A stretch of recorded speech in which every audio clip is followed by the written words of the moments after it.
ਦੇਖੋ ਜਿਹੜਾ ਅਸੀਂ ਕੁਛ ਵੀ ਬੋਲਦੇ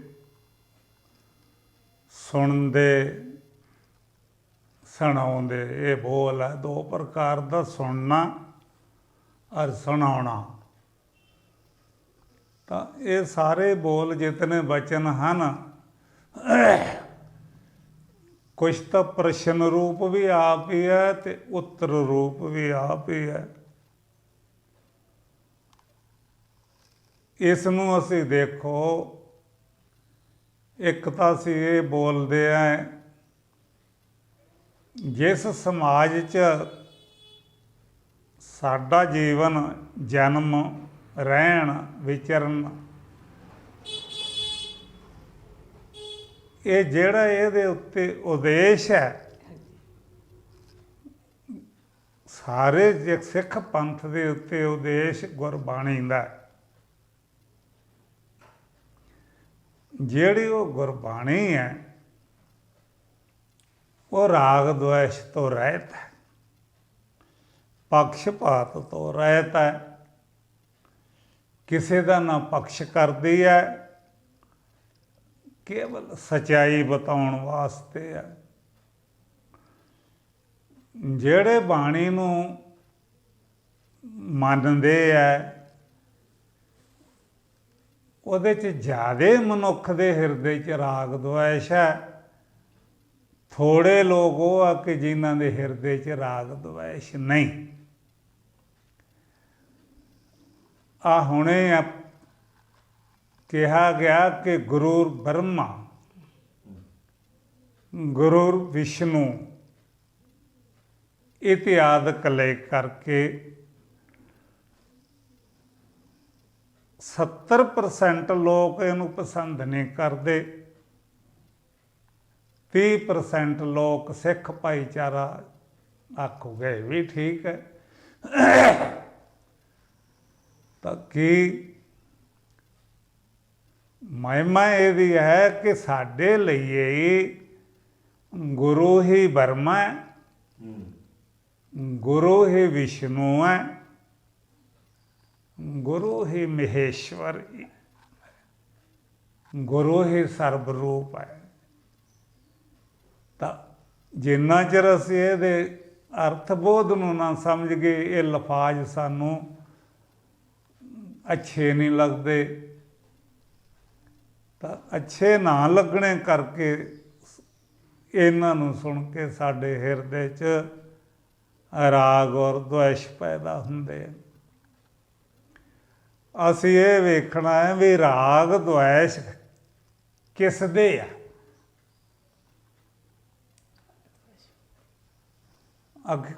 ਸ਼ਾਸਤਰ ਦੇ ਵਿੱਚ ਆਇਆ ਹੈ ਕਿ ਰਾਗ ਦੁਆਇਸ਼ ਮਤੀ ਕੇ ਧਰਮ, ਤਾਮੇ ਮਾਨਤ ਅੰਧ, ਸਾਕਸ਼ੀ ਕੁਟਸਤ ਚਿੱਤ। ਹੁਣ ਨਾ 4-5 ਪੈਣ ਦੇ ਨਾਲ ਅਸੀਂ ਇਹ ਵੇਖਣਾ ਵੀ ਇਹ ਕੋਈ 4-5 ਚੀਜ਼ਾਂ, ਇਹ ਅਸੀਂ ਨਿਰਣਾ ਕਰਨਾ ਚਿੱਤ ਨਾਮ ਚੇਤਨ ਦਾ ਹੈ। ਜਿਹੜਾ ਮਨੁੱਖ ਆਪਣੀ ਵੇਦਨਾ ਕਹਿੰਦਾ ਇੱਕ ਦੂਸਰੇ ਨੂੰ, ਜਾਂ ਮੇਰਾ ਚਿੱਤ ਜਿਹਾ ਨਹੀਂ ਟਿਕਦਾ, ਮੇਰਾ ਚਿੱਤ ਨਹੀਂ ਲੱਗਦਾ, ਤਾਂ ਉਹ ਆਵਾਜ਼ਾਂ ਕੱਢਦਾ ਆਪਣੀ ਪਰੇਸ਼ਾਨੀ ਦੀਆਂ। ਉੱਦਾਂ ਉਹਨੂੰ ਇਹ ਨਹੀਂ ਪਤਾ ਕਿ ਵੀ ਚਿੱਤ ਕੀ ਆ। ਇਸ ਚਿੱਤ ਮਾਇਨਾ ਚੇਤਨ, ਜਿਹੜਾ ਹੁਣੇ ਪ੍ਰਸ਼ਨ ਉੱਠਿਆ ਕਿ ਚਿੱਤ ਸਮਾਨਿਆ ਪ੍ਰਕਾਸ਼ ਤੇ ਨਹੀਂ ਮਿਟੇ ਅਗਿਆਨ, ਲਹੇ ਪ੍ਰਕਾਸ਼ ਸੁਖੋਪਤੀ ਮੇਂ ਚੇਤਨ ਤੇ ਅਗਿਆਨ। ਤਾਂ ਇਹ ਹੋ ਗਿਆ ਵੀ ਜਿਸ ਨੂੰ ਅਸੀਂ ਚਿੱਤ ਬੋਲਦੇ ਹਾਂ, ਇਹਦੇ ਦੋ ਰੂਪ ਹੈ। ਤਾਂ ਅਸੀਂ ਇਹ ਵੇਖਣਾ ਹੈ ਵੀ ਇੱਕ ਸਮਾਨ, ਇੱਕ ਵਿਸ਼ੇਸ਼। ਇਹ ਜਦੋਂ ਸੁਰਤੀ ਸ਼ਾਸਤਰ ਨੇ ਕਿਹਾ भी समान और विशेष दो रूप है। किद्दां समान चेतन है जिहड़ा जागृत दा, सुपन दा, निंद्रा दा,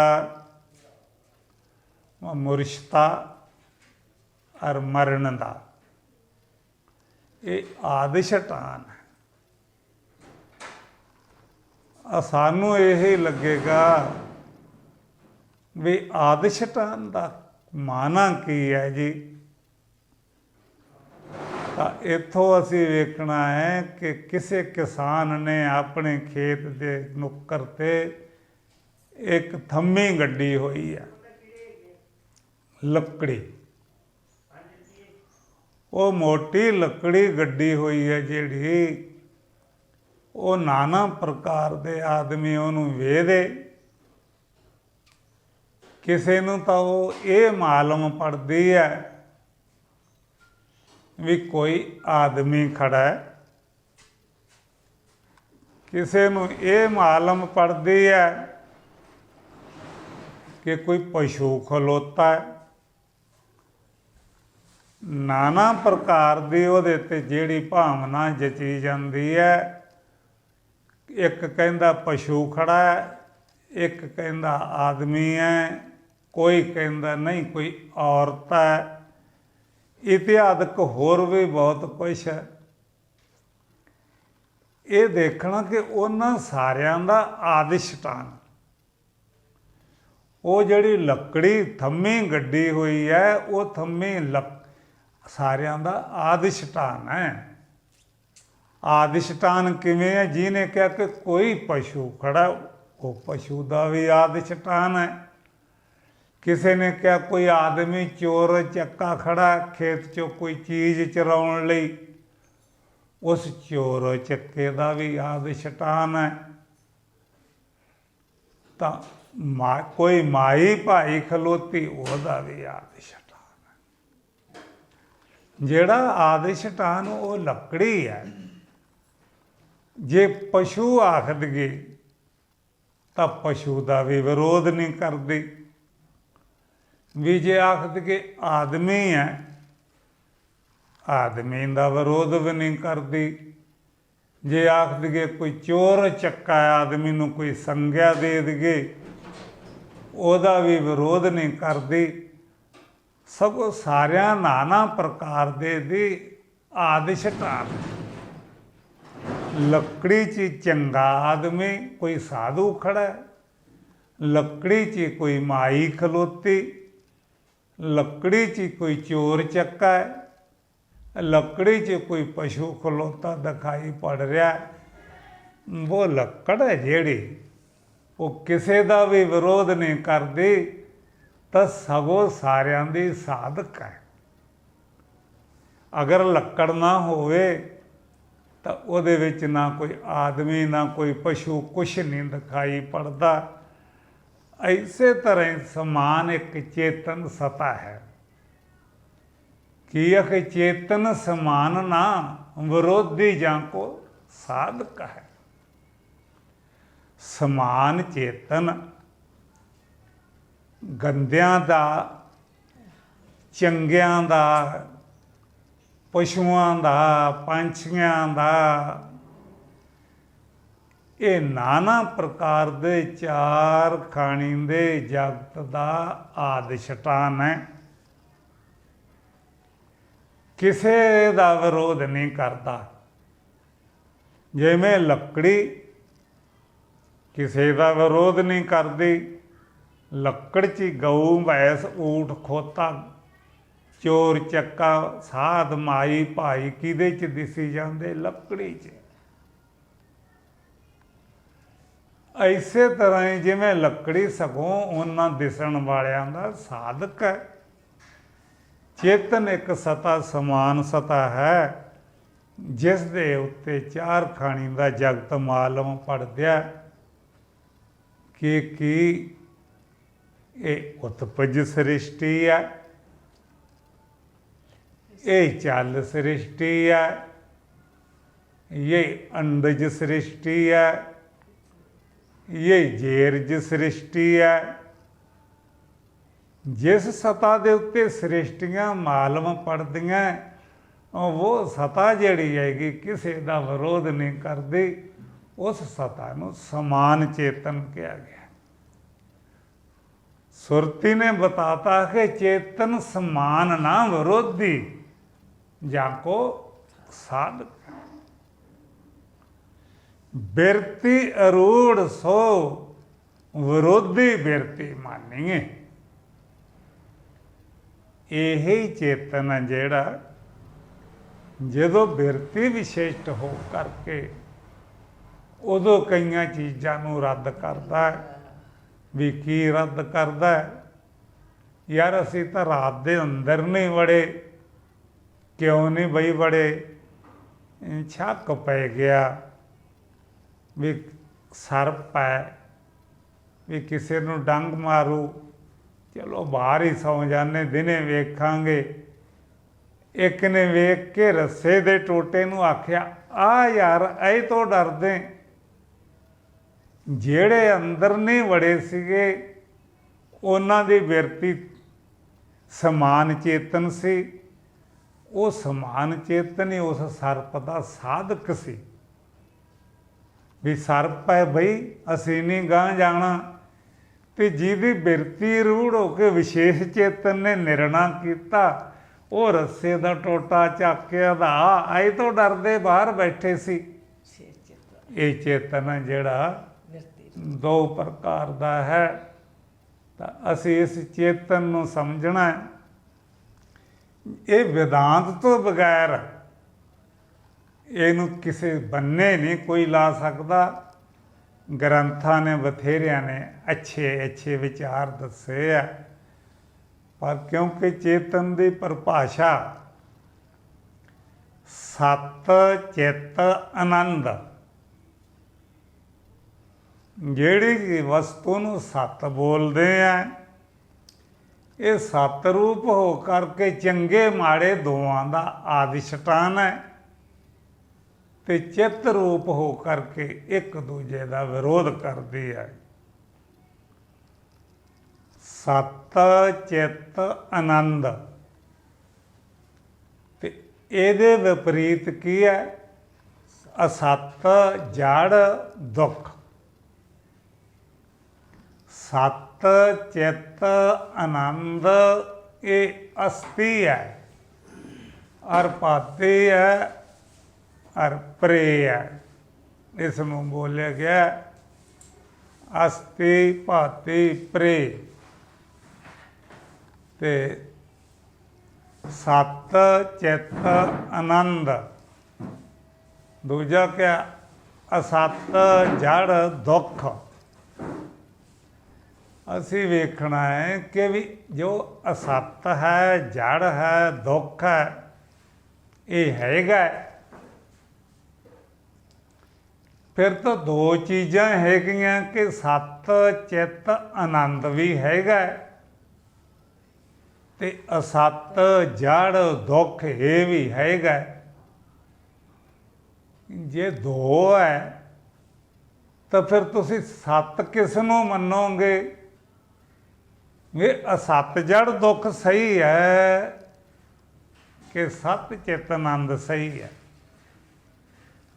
इहदी हैगी है खोज। नानक जी महाराज ने, साडियां संतां ने इस नूं खोजण वास्ते मनुख नूं उपदेश है। नानक जी ने निर्णय करता है कि वस्तु एक ही है। उन्होंने अपनी बाणी शुरू करन तो पहला एक संकेतक अक्षर लाया है, उसका नाम है एका। वो संकेत दिंदा कि एक एक जाता, फिर असत जड़ दुखो आखोगे ये एक है। असत जड़ दुख नूं तो असीं कुछ कह नहीं सकते। फिर की है कि सत चित आनंद। तो कुछ बुद्धि ਕਮਜ਼ੋਰ ਵਾਲੇ ਇਹ ਵੀ ਕਹਿਣਗੇ ਵੀ ਇਹ ਤਾਂ ਜੀ ਫਿਰ 3 ਹੋ ਗਏ। ਤਾਂ ਅਸੀਂ ਇਹਦਾ ਵੀ ਨਿਰਣਾ ਹੈ ਵੀ 3 ਕਿਵੇਂ ਹੋਏ। 3 ਪ੍ਰਕਾਰ ਦੀ ਇਸ ਸਰੂਪ ਦੀ ਮਹਿਮਾ ਹੈ। ਕਿਵੇਂ ਮਹਿਮਾ ਹੈ? ਜਿਵੇਂ ਅਗਨੀ ਦੀ ਮਹਿਮਾ ਹੈ। ਅਗਨੀ ਅਸੀਂ ਠੇਠ ਪੰਜਾਬੀ ਭਾਸ਼ਾ 'ਚ ਲੋਕ ਅੱਗ, ਤਾਂ ਅਸੀਂ ਵੇਖਣਾ ਕਿ ਅਗਨੀ ਦੀ ਕਿੰਨੇ ਪ੍ਰਕਾਰ ਦੀ ਮਹਿਮਾ ਹੈ। ਉਸ਼ਨਤਾ, ਦਾਤਾ ਅਰ ਪ੍ਰਕਾਸ਼ਤਾ। 3 ਰੂਪ ਤੋਂ ਇਤਰ ਅਗਨੀ ਦਾ ਕੋਈ ਸਰੂਪ ਨਹੀਂ ਤੁਹਾਨੂੰ ਮਾਲੂਮ ਪੜਦਾ। ਇੱਕ ਤਾਂ ਪ੍ਰਕਾਸ਼ ਹੈ, ਪ੍ਰਕਾਸ਼ ਮਾਨਾ ਚਾਨਣ ਹੈ। ਉਹ ਚਾਨਣ ਦੇ ਵਿੱਚ ਗਰਮਾਇਸ਼ ਹੈ। ਇੱਕ ਧਾਹ ਕਰ ਦੇਣ ਦੀ ਸ਼ਕਤੀ ਆ ਕਿ ਉਸ ਅਗਨੀ ਦੇ ਵਿੱਚ ਕੋਈ ਕਾਗਜ਼, ਕੱਪੜਾ, ਤਿਣਕਾ, ਤੀਲਾ ਐਸੇ ਫੈਂਕ ਦਿਓ, ਉਹ ਫੈਂਕਦੇ ਹੀ ਨਾਲ ਦੀ ਨਾਲ ਉਹਨੂੰ ਦਾਹ ਕਰ ਦਿੰਦੀ ਹੈ। ਪ੍ਰਕਾਸ਼, ਉਸ਼ਨਤਾ ਤੇ ਦਾਤਾ, ਇਹ ਤਿੰਨਾਂ ਦੇ ਸਮੁਦਾਇ ਮਿਲੇ ਦਾ ਨਾਂ ਅਗਨੀ ਹੈ। ਤੇ ਸਤਤਾ, ਚਿੱਤਤਾ, ਆਨੰਦਤਾ, ਇਹ ਤਿੰਨਾਂ ਦੇ ਸਮੁਦਾਇ ਮਿਲੇ ਦਾ ਨਾਂ ਪਰਮਾਤਮਾ ਹੈ। ਅਸੀਂ ਕਹਾਂਗੇ ਜਿਵੇਂ ਅਗਨੀ ਦਾ ਕੀ ਸਰੂਪ ਹੈ, ਆ ਪ੍ਰਜਵਲਿਤ ਹੁੰਦੀ ਹੈ। ਅਗਨੀ ਦਾ ਇੱਕ ਤੱਤ ਹੈ ਅਗਨੀ 'ਚ ਕਿ ਦੂਜੇ ਦੇ ਸਰੀਰ ਨੂੰ ਛੂਹ ਜਾਂਦਾ, ਅੰਤਰੇ ਤੇ ਬੈਠਿਆਂ ਨੂੰ। ਇੱਕ ਤਾਂ ਪ੍ਰਕਾਸ਼ ਨਿਕਲਦਾ ਹੈ ਬਾਹਰ, ਆ ਪ੍ਰਕਾਸ਼ ਚੀਜ਼ਾਂ ਨੂੰ ਪ੍ਰਕਾਸ਼ਮਾਨ ਕਰ ਦਿੰਦਾ ਹੈ। ਜੈਸੇ ਆ ਬਿਜਲੀ ਜਗ ਰਹੀ ਹੈ, ਸਭ ਕੁਰਸੀ ਆਦਿ ਜੋ ਕੁਛ ਪਿਆ, ਪ੍ਰਕਾਸ਼ ਸਭ ਨੂੰ ਪ੍ਰਕਾਸ਼ਮਾਨ ਕਰੀ ਜਾਂਦਾ। ਜੋ ਕੁਛ ਇਸ ਪ੍ਰਕਾਸ਼ ਦੇ ਵਿੱਚ ਦਿਖਾਈ ਦਿੰਦਾ ਉਹ ਪ੍ਰਕਾਸ਼ ਰੂਪ ਹੋ ਕੇ ਦਿੰਦਾ। ਦੂਜਾ ਹੈਗਾ ਉਸ਼ਨਤਾ। ਤੁਸੀਂ 5, 2, 4 ਫੁੱਟ ਦੀ ਦੂਰੀ ਤੇ ਬੈਠੇ, ਅਗਨੀ ਦਾ ਦੂਸਰਾ ਅੰਸ਼ ਉਸ਼ਨਤਾ ਤੁਹਾਡੇ ਸਰੀਰ ਤੇ ਆਪਣੇ ਆਪ ਆ ਜਾਂਦਾ ਹੈ। ਤੁਸੀਂ ਸਰੀਰ ਨੂੰ ਟੋਹੋਗੇ, ਯਾਰ ਗਰਮ ਗਰਮ ਕਮੀਜ਼ ਹੋ ਗਿਆ, ਗਰਮ ਗਰਮ ਚਮੜੀ ਹੋ ਗਈ, ਤਾਂ ਉਸ ਮੱਚਦੀ ਹੋਈ ਅਗਨੀ ਤੋਂ ਦੂਰ ਪਿੱਛੇ ਹਟਣ ਦੀ ਕੋਸ਼ਿਸ਼ ਕਰੋਗੇ ਕਿ ਉਹ ਉਸ਼ਨਤਾ ਜਿਹੜੀ ਹੈ ਉਹ ਪਿੱਛੇ ਹੁੰਦਿਆਂ ਤੁਹਾਡੇ ਤੇ ਤਾਂ ਵੀ ਜਾਂਦੀ ਹੈ। ਅਗਨੀ ਲੱਕੜੀ ਮੇ ਮੱਚ ਰਹੀ, ਉਸ਼ਨਤਾ ਤੁਹਾਡੇ ਸਰੀਰਾਂ ਨੂੰ ਛੂਹ ਰਹੀ ਕਿ ਗਰਮਾਇਸ਼ ਆ ਗਈ, ਕਿੱਧਰ ਦੀ ਆਈ ਤੁਹਾਨੂੰ ਦੀਦੀ ਨਹੀਂ। ਤੇ ਜਿਹੜੀ ਉਹਦੀ ਦਾਤਾ ਸ਼ਕਤੀ ਹੈ ਉਹ ਅਗਨੀ, ਜਿਸ ਅਗਨੀ ਦਾ ਉਜਾਲਾ ਪ੍ਰਕਾਸ਼ ਔਰ ਉਹ ਦਾਤਾ ਸ਼ਕਤੀ, ਉਹ ਤਿੰਨੇ ਇਕੱਠੀਆਂ ਰਹਿੰਦੀਆਂ। ਅਗਰ ਇਕੱਠੀਆਂ ਉਹਦੇ ਵਿੱਚ ਕੀ ਤਿਣਕਾ ਵੀ ਸਿੱਟ ਦਿਓਗੇ ਤਾਂ ਉਹ ਰਾਖ ਹੋ ਜਾਏਗਾ ਸੜ ਕੇ। ਉਹ ਤਿਣਕਾ ਕਾਗਜ਼ ਪਾਸੇ ਕਿਨਾਰੇ ਤੇ ਪਿਆ ਰਵੇ, ਉਹ ਜਲੇਗਾ ਨਹੀਂ, ਪ੍ਰਕਾਸ਼ 'ਚ ਹੋ ਜਾਏਗਾ ਕਿ ਇਹ ਤਿਣਕਾ ਪਿਆ, ਇਹ ਕਾਗਜ਼ ਪਿਆ, ਪਰ ਦਾਹ ਨਹੀਂ ਹੋਏਗਾ। ਐਸੇ ਤਰ੍ਹਾਂ ਹੀ ਸਤ, ਚਿੱਤ, ਆਨੰਦ, ਇਹ ਬ੍ਰਹਮ ਅਥਵਾ ਆਤਮਾ, ਇਹ 2 ਨਾਮ ਪਏ, ਇਹ ਇਹਦਾ ਸਰੂਪ ਹੈ। ਇਹਦੇ ਵਿੱਚੋਂ ਗਿਆਨ, ਜੈਸੇ ਅਗਨੀ ਦਾ ਚਾਨਣ ਕੰਧਾਂ, ਦੀਵਾਰਾਂ, ਸਾਜੋ ਸਮੱਗਰੀ ਸਾਰੀ ਤੇ ਪੈ ਕੇ ਪ੍ਰਕਾਸ਼ਮਾਨ ਕਰ ਲੈਂਦਾ। ਇਹ ਸਤ ਸਰੂਪ ਚੇਤਨ ਦਾ ਪ੍ਰਕਾਸ਼ ਹੈ ਜਿਹੜਾ ਬੁੱਧੀ ਮੇ ਐਸੇ ਪੈਂਦਾ ਹੈ। ਬੁੱਧੀ ਦੇ ਨਾਲ ਇੰਦਰੇ ਜੋੜੇ ਹੈ ਔਰ ਪ੍ਰਮਾਣਾਂ ਨੂੰ ਸਾਰਿਆਂ ਨੂੰ ਮਿਲ ਕੇ, ਜਿਵੇਂ ਇਸ ਚਾਨਣ ਨੇ ਸਭ ਕੁਛ ਆਪਣੇ ਅੰਦਰ ਲਿਆ, ਉਹ ਸਾਰੇ ਵਿਗਿਆਨ ਨੂੰ ਆਪਣੇ ਅੰਦਰ ਪ੍ਰਕਾਸ਼ਮਾਨ ਕਰ ਲੈਂਦਾ ਹੈ। ਉਹ ਵਿਰੋਧ ਕਰਦਾ, ਇਹਨੂੰ ਨਾਸ ਕਰਦਾ ਹੈ। ਜਿਹਨੂੰ ਕਹਿ ਕੇ ਚੇਤਨ ਸਮਾਨ ਨਾ ਵਿਰੋਧੀ, ਜਾ ਕੇ ਉਹ ਸਾਧਕ ਹੈ। ਇਸ ਚੇਤਨ ਦੇ ਸਮਾਨ ਚੇਤਨ ਵਿਸ਼ੇਸ਼ ਰੂਪ ਹੋ ਕੇ ਇਹ ਅੰਦਰ ਕੀ ਹੋਇਆ ਕਿ ਇੱਕ ਸਫੁਰਨਤਾ ਫੁਰਨ ਲੱਗ ਗਈ ਕਿ ਮੈਂ ਹੂੰ, ਮੈਂ ਹੂੰ, ਮੈਂ ਹੂੰ। ਗਾਈਆਂ ਮੱਝਾਂ ਦੇ ਅੰਦਰ ਵੀ ਇਹ ਸਫੁਰਨਤਾ ਹੋ ਰਹੀ, ਮੱਖੀ ਮੱਛਰ ਦੇ ਅੰਦਰ ਵੀ ਇਹ ਸਫੁਰਨਤਾ ਹੋ ਰਹੀ। ਬੜੇ ਸੇ ਬੜੇ ਉਪਾਧੀ ਜਿਹੜੀ ਮੱਖੀ ਦੇ ਅੰਦਰ ਮੈਂ ਹੂੰ ਇੱਕ ਸਫੁਰਨਤਾ ਹੋ ਰਹੀ ਹੈ, ਇਹ ਸਫੁਰਨਤਾ ਬਰਮਾ ਵਿਸ਼ਨੂੰ ਮਹੇਸ਼ ਦੇ ਅੰਦਰ ਹੋ ਰਹੀ ਹੈ। ਇਹ ਸਫੁਰਨਤਾ ਹਾਥੀ ਘੋੜੇ ਪਸ਼ੂ ਪੰਛੀ ਦੇ ਹੋ ਰਹੀ, ਇਹ ਸਫੁਰਨਤਾ ਮਾਨਵ ਦਾਨਵ ਦੇ ਅੰਦਰ ਹੋ ਰਹੀ। ਇਹ ਸਫੁਰਨਤਾ ਜਿਹੜੀ ਹੈ ਇਹਦਾ ਨਾਮ ਬੋਲਿਆ ਗਿਆ ਚੇਤਨ। ਜਿਹੜੀ ਸਮਾਨ ਰੂਪ ਹੈ ਉਹਦਾ ਨਾਂ ਸੱਤ ਹੈ। ਸੱਤ ਸਤਾ ਚੇਤਨ ਰੂਪ ਹੋ ਕਰਕੇ ਜਗਤ ਦਾ ਪ੍ਰਗਟਾਵਾ ਕਰਦੀ ਹੈ। ਕਿਹੜੀ ਕਿ ਇਹ ਜਗਤ ਹੈ ਜਿਹੜਾ ਇਹ ਚਾਰ ਪ੍ਰਕਾਰ ਦਾ ਹੈ। ਚਾਰ ਪ੍ਰਕਾਰ ਕੌਣ ਹੈ? ਉਤਪਜ, ਸਵੇਤਜ, ਅੰਡਜ ਔਰ ਜੇਰਜ। ਇਹਨਾਂ ਦਾ ਨਿਵਾਸ ਜਲਚਰ, ਥਲਚਰ, ਭੂਚਰ ਔਰ ਨਭਚਰ। ਚਾਰ ਪ੍ਰਕਾਰ ਦੀ ਸ੍ਰਿਸ਼ਟੀ, ਚਾਰ ਸਥਾਨ ਤੇ ਇਹਦਾ ਨਿਵਾਸ। ਇਸ ਸ੍ਰਿਸ਼ਟੀ ਨੂੰ ਵਿਸ਼ੇਸ਼ ਸਤਾ, ਜਿਹੜੀ ਵਿਸ਼ੇਸ਼ ਰੂਪ ਹੋਈ ਸੀ, ਜਿਵੇਂ ਲੱਕੜੀ ਦੇ ਵਿੱਚ ਤੁਸੀਂ ਕੰਧੇ ਤੇ ਧਰ ਲਓ, ਤੁਸੀਂ ਲੱਕੜੀ ਤੇ ਹੀ ਬੈਠੇ ਆ, ਕੁਰਸੀਆਂ ਤੇ ਜੋ ਮੇਜ਼ ਕੁਰਸੀ ਮੰਜਾ ਪੀੜਾ ਇਹ ਲੱਕੜੀ ਦਾ ਹੈ।